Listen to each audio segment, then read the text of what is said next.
Hi everyone, I'm Andriy and I'm making a video game about trains. I know there are many train games, so let me explain why I felt the need to make my own game and what is special about it. But first, let me give you a little background. I've always been a fan of railways. When I was a kid, my favorite show was Thomas and Friends. My mother rode the tram with me to the final station and back, just because I loved it. And yes, like many, I had a toy railroad and played Train Tycoon video games of that era. So it wasn't an accident that at some point in my game dev career, I tried to make my own train game. First it was a small 2-day arcade game with a retro vibe and cool soundtrack. Then it was a more serious attempt with a team. The game looked charming, but felt short gameplay wise.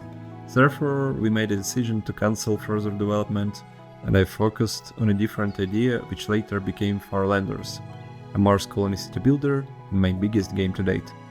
And then I felt I was ready to revive my old train game ideas and make Super Loco World, a game where you build and automate a railroad in a dynamic world. So what is special about it? I didn't want to simply remake a classical Tycoon game from my childhood with modern looks and interface. Instead, I wanted to reinvent the basics by changing things that I didn't like in existing games. The first thing was controls and how you build railroads. Usually in such games you have a huge dedicated turning rail or intersection rail, which you try to fit into your rail network. Because in real life trains are long and require space for a smooth turn. Such realistic railroads look nice, but they are also a pain to create and change. Super Loco World has stylized, cartoon-style graphics, which let us get around real-world limitations, and we were able to make every possible rail turn one tile in size.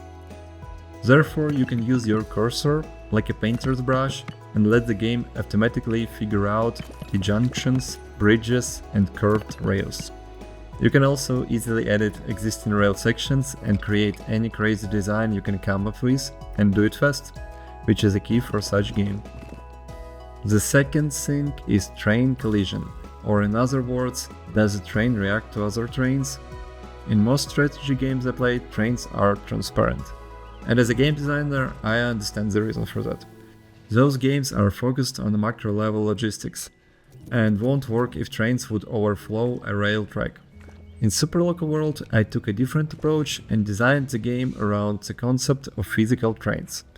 But yeah, bad news, sometimes your logistics can stop because one train is out of fuel and blocking 10 other trains. And finally, I wanted to make this game feel and play like a toy railroad.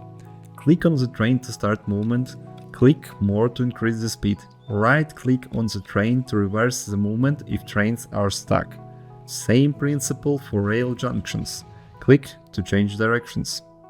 Trains don't make any decisions on their own, so to navigate them, you have to either switch rail junctions manually or set up rail signals to automate junctions according to the rules. But unlike in a toy railroad, Super Loco World is a proper video game that provides you a goal and challenges to overcome with clever rail designs and signals logic. There are other different exciting and cool features in the game, like a dynamic world and economy that evolves as you progress. There are literal islands that come from underwater at your will. But I won't spoil any more, at least for now.